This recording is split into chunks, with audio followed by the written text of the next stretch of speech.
Pernah kepikiran nggak sih, apa yang sebenarnya bikin masyarakat kita ini ya bisa jalan aja gitu? Rasanya tuh kayak ada cetak biru yang nggak kelihatan, semacam arsitektur sosial yang ngatur cara kita ngobrol, kerja, bahkan sampai jatuh cinta. Nah, di bahasan kali ini kita akan jadi arsiteknya dan coba bongkar bareng-bareng cetak biru itu satu persatu. Jadi, pertanyaan gedenya, apa sih lem yang merekatkan kita semua? Apa yang bikin jutaan orang dengan keinginan yang beda-beda ini nggak jadi kacau balau? Jawabannya ternyata bukan satu hal besar, tapi serangkaian aturan main tak tertulis yang akan kita bedah sama-sama. Oke, setiap bangunan besar itu kan pasti dimulai dari batu bata pertamanya ya. Nah, untuk ngertiin masyarakat, kita harus mulai dari fondasinya yang paling dasar. Gimana caranya kita sebagai manusia saling nyambung satu sama lain? Semuanya itu berawal dari sini, interaksi sosial. Mungkin kedengarannya sepele banget ya, tapi inilah percikan apinya. Pas kamu pesan kopi, ngobrol sama teman, atau bahkan cuma mengangguk ke tetangga, itu semua udah termasuk interaksi sosial. Rangkaian aksi dan reaksi inilah yang jadi denyut nadi kehidupan kita di masyarakat. Coba deh bayangin suasana di pasar tradisional. Ada penjual nawarin dagangannya, terus kamu coba nawar harga. Nah, di situ kan terjadi dialog, negosiasi, sebuah hubungan timbal balik yang saling mempengaruhi buat mencapai satu tujuan, sepakat. Itulah interaksi sosial dalam bentuk yang paling murni. Oke, jadi kita semua ini kan berinteraksi. Tapi, gimana kita tahu cara berinteraksi yang benar biar nggak jadi rusuh? Kenapa coba kita ngantri dan nggak saling serobot aja? Nah, disinilah lapisan kedua dari cetak biru kita ini main perannya, panduan tak tertulis soal perilaku sosial. Dan proses ini namanya sosialisasi. Anggap aja ini kayak buku panduan seumur hidup yang kita dapat dari lahir. Lewat keluarga, sekolah, teman-teman, kita belajar cara ngomong, cara bersikap, dan cara jadi bagian dari dunia di sekitar kita. Contohnya ada di sekitar kita tiap hari loh, waktu seorang ibu ngingetin anaknya buat bilang terima kasih, atau kakek ngajarin cucunya cara menyapa orang yang lebih tua, ya itulah sosialisasi lagi berjalan. Lewat momen-momen kecil kayak ginilah aturan main masyarakat ditanamkan dari generasi ke generasi. Tapi di balik setiap aturan, pasti ada pertanyaan kenapa? Kenapa kita harus sopan? Kenapa kita harus jujur?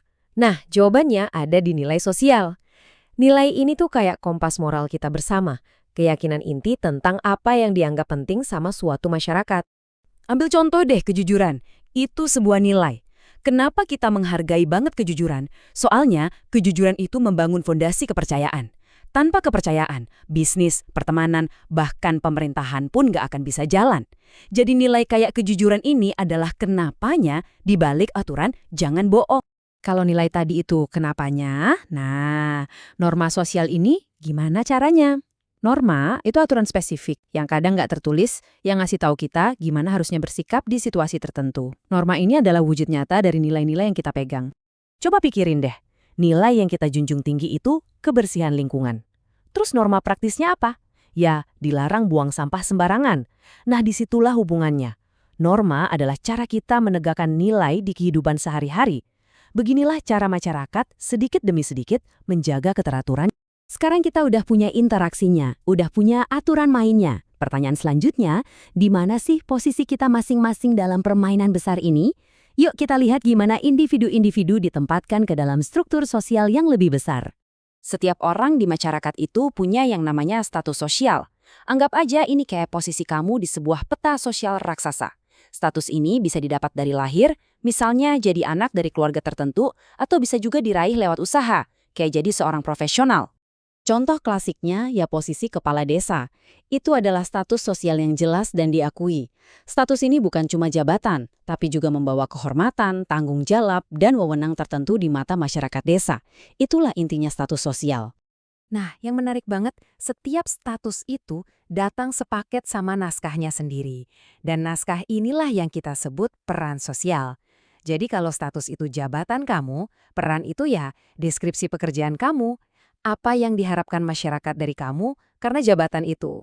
Seseorang dengan status guru punya peran buat mengajar, mendidik, dan jadi teladan. Harapan-harapan ini nempel banget sama statusnya. Kita kan gak berharap seorang guru madamin api, soalnya itu peran dari status pemadam kebakaran.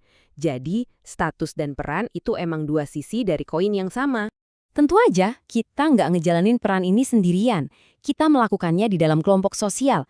Ini tuh tim kita, lingkaran kita, orang-orang yang punya kesamaan identitas atau tujuan bareng kita, mulai dari keluarga, teman kerja, sampai komunitas hobi.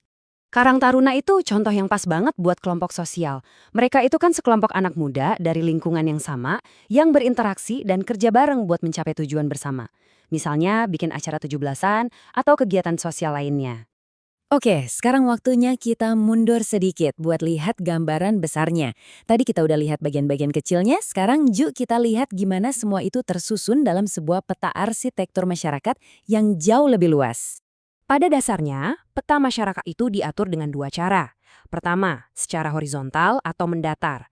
Ini namanya diferensiasi. Maksudnya, perbedaan yang nggak ada tingkatannya, kayak beda suku, agama, atau profesi.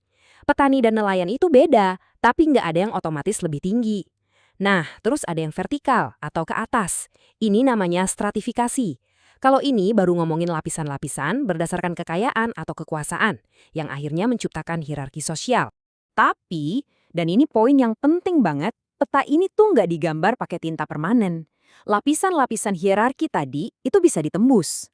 Inilah yang kita sebut mobilitas sosial. Kesempatan buat seseorang untuk pindah, bisa naik, bisa juga turun di tangga sosial masyarakat.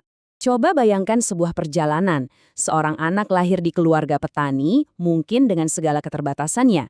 Tapi lewat pintu pendidikan dan kerja keras yang luar biasa, dia berhasil menaiki tangga sosial dan meraih status baru sebagai seorang dokter.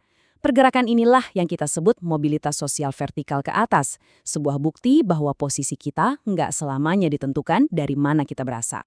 Jadi, intinya begini, mulai dari interaksi sederhana di pasar, aturan yang kita pelajari di rumah, sampai posisi kita di struktur sosial yang besar, 10 konsep inilah cetak biru yang mengatur hidup kita. Mereka bekerja di belakang layar, membentuk siapa kita dan kemana kita akan melangkah.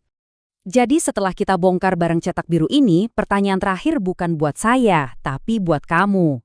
Dengan peta ini di tangan, coba deh lihat diri kamu sendiri. Di mana posisimu sekarang? Dan yang lebih penting lagi, dengan pemahaman baru ini, kemana kamu akan mengarahkan langkahmu selanjutnya?